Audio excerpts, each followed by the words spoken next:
Hi there everybody, it's UK independent Stampin' Up demonstrator Halsey here from slimandstylish.stampinup.net, and I'm going to be creating a series of videos using this simply sparkling online exclusive stamp set.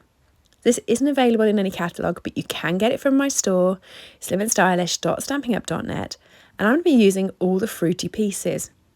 I have a whole host of videos to bring to you using these.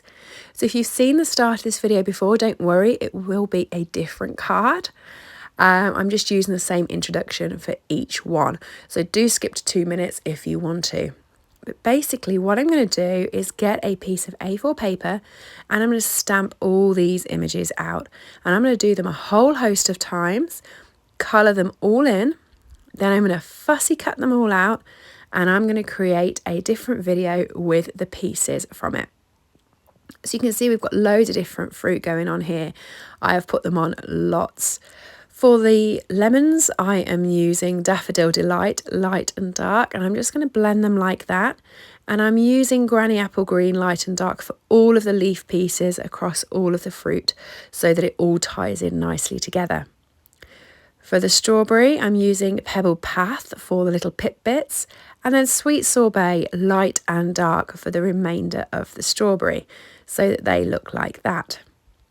I'm going to be using Flirty Flamingo, light and dark, for the cherries, and I'm colouring them in again, so this is how they will look finished effect. And then light and dark Pumpkin Pie for the peaches. Finally, I've decided to make the orange slices into pink grapefruit, and I have used dark Calypso Coral on the rind and then Petal Pink for the middle bits. Once I've coloured them all in, I'm going to go over the top with Wink Stella so they're all shining absolutely lovely and brilliantly, and then I'm going to fussy cut each one out. Now, when you're fussy cutting them, this is how I'm going to fussy cut them. I'm going to go around the fruit and around the leaves so it leaves them attached, okay? So hopefully you can see from each one here how I fussy cut them, but I didn't want to spend hours going through all of that with you.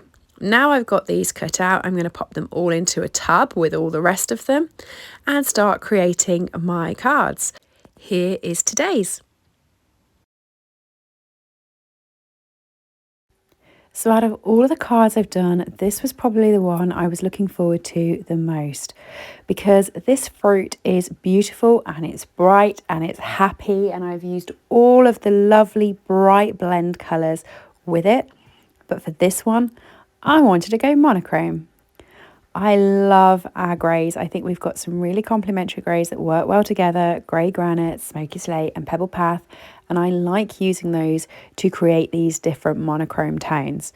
So for this card, what I've decided to do is create myself a background of all these fruit pieces. Now I'm using 3 specifically. I'm using the grapefruit reg, I'm going to be using the cherry, and I'm also using the lemon. Now, I didn't mean when I first started this card for it to be symmetrical. And as I was going, I noticed that it worked out very well being symmetrical and liked it.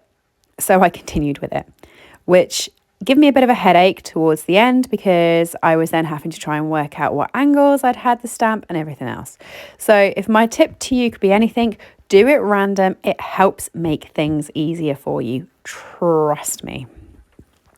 When I got to that sort of halfway stage, I was thinking about stopping halfway because I knew I probably wouldn't be able to keep up with the symmetrical nature of this card. But I didn't. I continued and just got all of the stamps on there. And by the end of the card, you really don't notice when it's all finished whether it ended up symmetrical or not. It's just getting them all on there. Once they're on and you've created your own stamp background, you can then colour this in any which way you like. But I'm just bringing in a couple of the pieces that I've already coloured with the bright popping colours, and I'm going to end up popping these on the card just so it pops off. So I've called this my monochrome popping card. I'm pretty sure there's a technical name for it, but that's what I've called it. And as I said, I'm coming in with grey granite light and dark and smoky slate light and dark to create this card. Now this one is light smoky slate, and I'm just going around all of the lemons and all of the leaves for the lemons and colouring those in so that it gets the lovely grey tone on the bottom.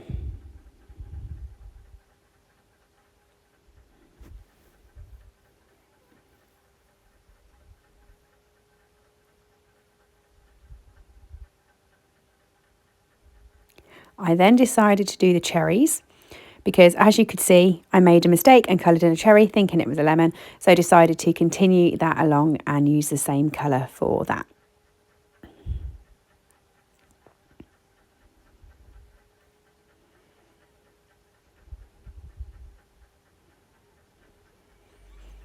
When I got to that stage, I figured, you know what, you've already done the lemons and the cherries. You might as well do the grapefruit slices or the orange slices or the lemon slices, whatever you've decided these are, those wedges in that as well. So I'm going to create this as a birthday card and I'm doing a birthday wishes. So I'm just going to stamp this on a piece of scrap basic white and then I'm going to cut it out. Now, I was going to cut quite closely to each one, but because birthday wishes was centralised on the card, I decided to cut each line out. So birthday wishes is now going to be two separate lines rather than one great big panel. And then it came to time to pop my dimensionals on.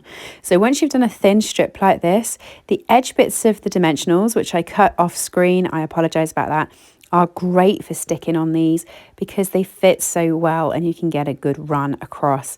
And then pop some dimensionals on the back of the fruit coloured pieces as well. Once you've done that, you can stick the fruit coloured pieces over the top of their coloured counterparts so you've got that coloured pop. And then we can pop the sentiment on as well. And that gives you the nice monochromatic look with just a pop of colour, and your birthday wishes just sit in that white bit there. And as I said, towards the end, you didn't even notice whether it was symmetrical or not. I'm going to add a couple of the iridescent rhinestones onto the card just to create some dimension. And these are really fun because they actually take on the colour of the card you're doing and they look really blingy and lovely.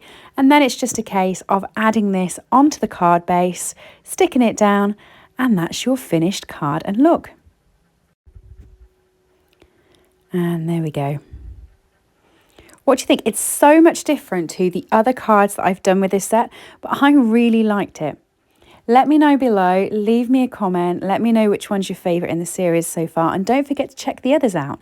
If you do like it, please do give me a thumbs up as it really helps my interactions. And as always, everything I've used today is available from my website. Have a lovely day all. Bye.